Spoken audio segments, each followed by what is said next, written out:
আমরা সেই দুর্ভাগা লোক। একজন বিপ্লবী আসছিল আমগো কাছে, দেশের ভালোবাসে, মানুষের ভালোবাসে। ওই বিপ্লবীরা আমগো চোখের সামনে দিনে দুপুরে রাস্তার মধ্যে গুলি করে মাইরা লাগছে। সরকার জানে, জনগণ জানে, সবাই জানে তারা মারছে।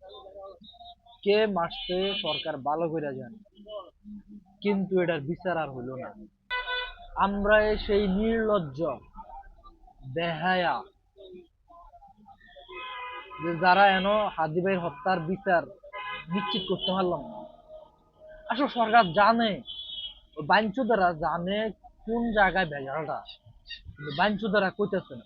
বাইরে বেটার খবর, যে সময় এই বাইনচোদারা ক্ষমতা চালি চলে যাইবে, তখন দেখবেন মিডিয়া ঠিকই বাইর করে লাগবে যে এই লোক এটার পিছনে দায়ী আছে, কিছু না কিছু একটা বাইরে।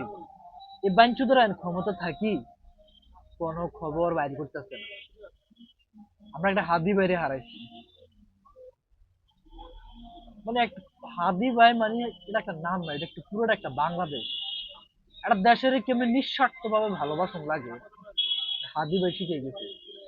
আর এই যে কত এমপি মন্ত্রী দেন না, নির্বাচন সামনে টুপি মাথার দিন না, এটি সব হলো বাঞ্চল। হ, এটা নির্বাচন আইবার আগে মনে করেন যে এটা আমি একদম একেবারে সাধারণ থেকে সাধারণ পাবলিক হয়ে গেছি। নির্বাচনের পরে পাবলিকের ভোটে যে সময় সংসদ সদস্য হয়ে যায়, তখন এই বাঞ্চুত গুলা সাধারণ জনগণের মনে রায় না, ভুলে যায় কি, তখন খালি নিজের স্বার্থে দেশের ভালোবাসে। এই সময় আর জনগণের স্বার্থে দেশের ভালোবাসে না। পাইলাম না, মনে হয় না হাদিবের বিচার আর পাম।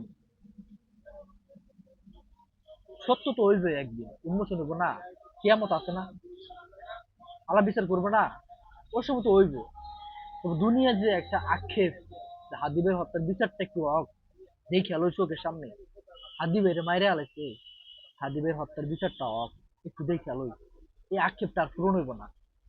কারণ ওই বাঞ্চুত গুলো চেয়ারে বই রয়েছে, এই কারণে অমাঞ্চের সুদা এটি পোলাফাইন যদি মারা যেত, এটি নাতিপুতি যদি মারা যেত, সুরের বাচ্চা গুলো যদি কেউ মারা যেত, তাইলে মনে করেন যে বিচারটা দ্রুত হইতো।